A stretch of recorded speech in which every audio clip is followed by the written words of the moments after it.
And welcome back to the Daily Wrap. Well, 2016 Democratic hopeful Bernie Sanders wants to debate early and often. The Democratic National Committee now agreeing to sanction 6 debates starting in the fall. But Sanders has started a petition calling for more debates and for them to start this summer. Oh, God, please let that happen. And he also wants some Republicans to participate as well. That's very interesting. It's like the, Major League Baseball. The American and National League never played each other. Now he's trying to do interleague. Cool. Anyway, is this a good idea? What is, I think the answer is pretty easy. What's Sanders' strategy? It is, yeah, I You're understand underdog, you what, want to debate. Yeah, but you know what? He is actually offering a public service. I love the idea of the Democrats and the Republicans, the candidates, not the ones who end up winning. I love them getting together in a debate. We might all actually learn something. I think it's a great idea. I love the ratings that it would bring. Yeah. Could you imagine you have Ted Cruz only if we get Bernie the Newsmax Sanders debate. Right. Oh, of course. Well, you would moderate that. I would mix them all up, man. Put them on the stage. I couldn't agree more. Cruz Sanders. Just picture it. Wow. Yeah, we have that debate. It's called C-SPAN 2. All you have to do is turn on the Senate, and you can see these characters debate. No, there's absolutely nothing to be C-SPAN gained. 2? Well, there's actually 3. There's nothing to be gained from an intramural debate besides sniping at each other, partisan jabs, and no clarification as to what people actually stand on. Because I'm telling you, we see this every day. The one-party debates do the same thing. That's exactly right. I think why it would be interesting is they would actually go after each other, not dilute their own party, and you'd have a better sense of who these candidates were when they ultimately ran against each other in the general. And the really good ones might actually provide some substance to impress us. They might. And for Sanders, I think it's a no-brainer. He's an think underdog. He gets more exposure. He's smart. He's funny. He's the grumpy old grandfather.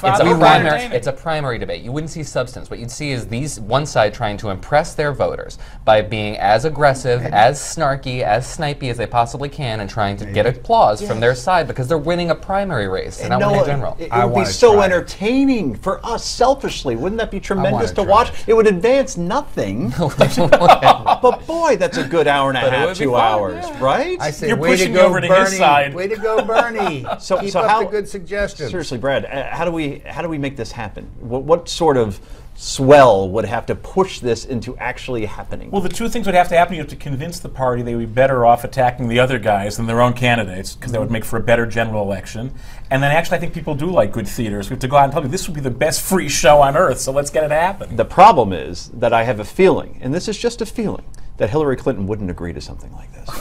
If she didn't, it'd be her loss. You think so? Oh, goodness, yes. If she chose not to participate. It would look terrible. No, not participate. She would just, behind the scenes, say, I'm not doing Well, this. she won't say that in front of the scenes. And if it were to come to pass and she says, I'm taking a pass on this, death to her own peril. I can picture the chair with the ticking clock with all the hours that have gone by with no questions. Bernie Sanders wants his own underdog debate, and he wants to invite Republicans to participate, Carly Fiorina, Rick Perry, people who aren't really polling very well. They will probably participate. It'll be a spectacle, and all the individuals who are who are doing well in the polls won't participate, but that could happen. That could happen, exactly. The Fox debate, you have to be in the top 10 in terms of polling. So you take the 14 that don't make it out of the 24 that are going to run, and then you put them all up against Bernie and O'Malley. I will be well, maybe not the first, but I will certainly be writing about what chicken you-know-whats those other candidates are, because they're afraid to face a different point of view. No incentive. Okay, we have to move on. Former Republican turned independent, and now turned Democrat, Lincoln Chafee. He joined the 2016 race, and Brad can't wait to talk about this, and I think the metric system may come up. And during a question and answer session with his announcement, he opened the door to actually negotiating with ISIS. ISIS is emerging. I mean, it's a phenomenon that's ever changing. I mean, I think everybody's surprised at what's happening in Palmyra right now. Expected the devastation of the antiquities, that hasn't happened. And so I think we're coming to grips of understanding exactly who these people are and what they want. So, Brad, where exactly would an ISIS conversation happen? Do you meet in Damascus? Do you kind of go over into Fallujah? Right, where do we do this? What I do credit him for is he has now become the person who's made me appreciate Bernie Sanders more deeply. And I really look. I want to be clear if we want to understand it. There wasn't massive destruction in Palmyra when they took the city for one and only one reason. The remains in Palmyra are largely Roman period. They are not Christian. Any place ISIS shows up, they devastate any Christian site. If he thinks another that's when you can reason. talk with, they're crazy. Now, long term, the people you kill today may be the people you negotiate with tomorrow. But right now, ISIS is constituted. No, these are not people you sit down and talk with. Doesn't work. Well, I wouldn't say that the ruins are safe. They've destroyed some Assyrian ruins as well. But it's interesting that his first place he went to, and the pusillanimous here is fascinating. The first place he went to is the antiquities.